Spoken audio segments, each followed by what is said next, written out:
Hello বন্ধুরা, সবাই কেমন আছে? আশা করছি অনেক অনেক ভালো আছে। আর আমিও অনেক অনেক ভালো আছি তোমাদের ভালোবাসা আর আশীর্বাদে। আর এই ভিডিওটা আমি কালকেই শ্যুট করেছিলাম রথযাত্রা উপলক্ষে, কিন্তু ভিডিওটা পোস্ট করা হয়নি, সময়ের অভাবে, তাই আজকে ভিডিওটা তোমাদের সঙ্গে পোস্ট করছি আর শেয়ার করব আমার কিছু কিছু ছোট ছোট মুহূর্তগুলো আজকে তোমাদের সাথে। আর দেখতেই পাচ্ছ যে আমার ফ্ল্যাট থেকে কিন্তু একদম পায়ে টানা ডিস্টেন্স হচ্ছে আমাদের এই রথের মেলাটা। আর এখান থেকে কিন্তু দুটো রথ ছাড়ে।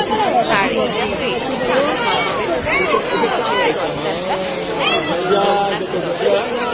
আর আজকে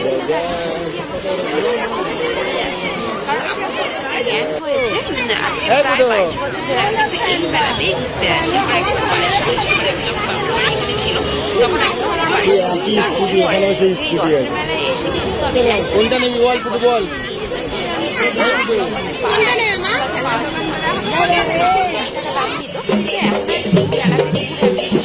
দেখতে পেলাম না, ভেবেছিলাম আমার মেয়েকেও একটা কিনে দেবো।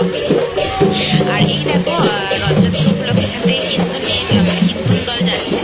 আর এইখানে যে একটা রথ, রথটা দেখতে পাচ্ছ আর যে এই রথটা, সেই রথটা কিন্তু 100 বছরের পুরনো রথ। আর আমার মাম্মা তো এই রথের মেলায় ঘুরে খুব